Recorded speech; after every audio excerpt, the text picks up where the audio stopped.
안녕하세요. 맛있는 글씨 글맛입니다. 이번 시간엔 우리가 잘 아는 글자, 주인주라는 글자에 대해서 알아볼 예정입니다. 이 글자 쉬워서 지난번 서울경과 함께 많은 분들께서 잘 아시는 글자죠. 그런데 주인주라는 이 글자가 생겨난 배경과 참뜻을 알면 다른 글자들과 만나서 이루어지는 새로운 글자들을 좀 더 쉽게 이해할 수 있는데요. 오늘 영상도 쉬운 글자를 통해서 다양한 뜻을 가진 글자들을 함께 알아보는 시간을 갖도록 하겠습니다. 그럼 오늘의 글자 여행 시작합니다.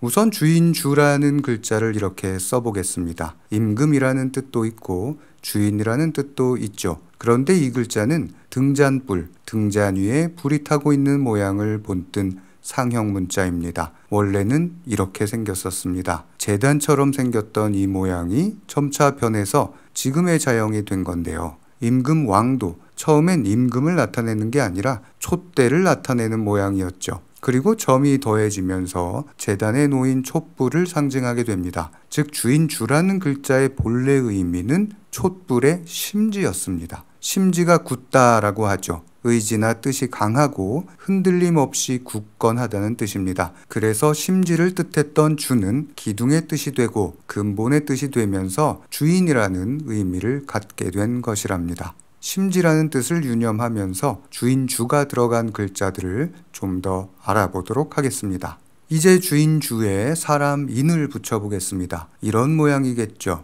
이 글자의 뜻은 사람이 어떤 곳에 중심이 되어서 자리를 잡았다는 뜻입니다. 그래서 움직이지 않고 정착한다는 살주가 된 건데요. 가다가 멈추는 뜻을 가졌습니다. 그래서 영구적인 정착을 뜻하는 살거와 만나서 거주가 되면 정한 곳에 자리를 잡고 사는 것이 되고요. 이주라고 하면 본래 살던 곳에서 다른 곳으로 거처를 옮기는 뜻이 되는 거죠. 그래서 주소, 주택 등에 쓰면서 움직이던 사람이 멈추어서 정착하는 뜻을 가진 게 바로 살주의 뜻이랍니다. 어렵지 않죠? 이제 주인주에 물수를 한번 붙여볼까요? 그럼 자주 봤던 이런 모양이 되는데요. 이건 물이 모여서 만들어진 기둥, 물줄기의 뜻입니다. 물이 기둥처럼 되려면 어떻게 해야 될까요? 네, 물을 위에서 아래로 부어야 물줄기가 만들어지겠죠. 그래서 이 글자는 물을 붓는 뜻의 부을주가 됩니다. 갑골문에서는 제사상의 그릇에 술이나 물을 담는 모양이었다가 지금의 자형으로 굳었습니다. 그래서 기름을 넣는 주유, 무언가를 안으로 집어넣는 뜻의 주입에도 쓰고 있습니다. 그런데 부을주는 물줄기가 하나로 모인 뜻이기 때문에 집중, 몰입의 뜻도 함께 가집니다. 그래서 마음에 새겨두고 조심하는 뜻으로 주의사항 할 때 주의에 쓰고 주의를 집중해서 보는 것을 뜻하는 주시에 쓰고 있죠. 일본어에서 유래한 단어인데 품종이나 수량 등을 글로 써서 전달하는 것이 바로 주문입니다. 이렇게 물될 주, 부을주는 물줄기의 뜻에서 파생되어서 집중의 뜻까지 가지고 있음을 이해하시면 되겠습니다. 다음 글자 볼까요? 이제 주인주에 나무 목을 붙여보겠습니다. 이런 글자가 되겠죠.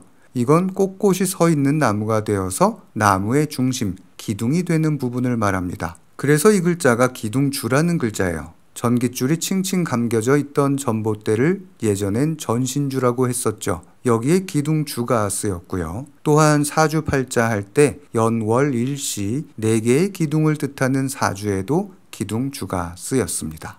처음에 주인주는 촛대의 촛불을 뜻했다고 말씀드렸습니다. 그러다가 주인, 중심의 뜻이 되었으니 다른 글자가 필요했죠. 그래서 여기에 불화를 붙여서 새로 만들게 되는데요. 촛불을 뜻하는 한자는 촛불촉입니다. 화촉을 밝히다 할 때 쓰죠. 그런데 불화가 주인주와 만난 이 글자는 촛불 안에 있는 기둥, 중심의 뜻이 되어 심지주라고 부릅니다. 자주 쓰는 글자는 아니지만 예전에 한글이 없을 땐 우리말 심지를 마음심에 심지주를 써서 심주라고 했었으니 참고하시길 바랍니다.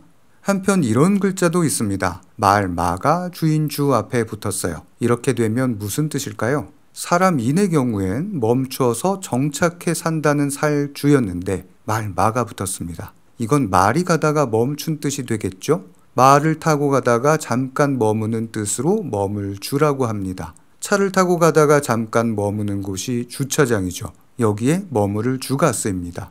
교통수단인 말이 붙은 머물 줄을 쓰는 거예요. 그렇게 타고 와서 잠깐 머물러 있는 걸 진칠둔을 써서 주둔한다고 합니다. 한국에 잠깐 머무는 주둔하는 뜻에서 주한미군인 거예요. 영구적으로 있는 게 아닌 시간이 되면 가는 게 주둔인 거죠. 그리고 해외에 파견되어 일하는 사람을 주재원이라고 하죠. 여기에도 머무를 주가 쓰입니다. 언젠간 돌아와야 한다는 뜻이 담겨 있는 거예요. 특정 장소에 계속해서 머무는 상주의 주는 사람인을 쓰는 상주인데요. 상주인구라고 할 때 쓰는 상주는 이 상주예요. 그런데 군대나 주재원을 어떤 장소에 상주시킨다라고 한다면 말마가 붙은 줄을 써서 상주라고 해야 합니다. 가서 돌아오느냐 안 오느냐의 차이라고 보시면 되겠습니다. 어렵지 않습니다. 다음 글자 보겠습니다. 이번엔 자주 등장하는 말씀 언을 주인 주에 붙입니다. 이것도 발음 소리는 주가 되는데요. 말이나 글에 집중의 표시를 뜻하게 됩니다. 말이나 글을 좀 더 이해할 수 있도록 도와주는 표기로 글의 뜻을 푼다는 뜻의 주석, 주해, 주가 됩니다. 그래서 본문 아래쪽에 따로 풀어 설명하는 주해는 이렇게 다리 각을 써서 각주라고 하죠. 여기에 집중의 뜻으로 물수가 붙은 부을줄을 써서 각주라고 쓰기도 합니다. 그리고 낱말이나 문장의 뜻을 쉽게 풀이하는 뜻으로 주석을 단다 하기도 하죠. 풀석을 써서 풀어 설명한다는 뜻의 주석입니다. 그럼 주석과 각주는 어떤 차이가 있을까요? 각주는 주석 중에 하나입니다.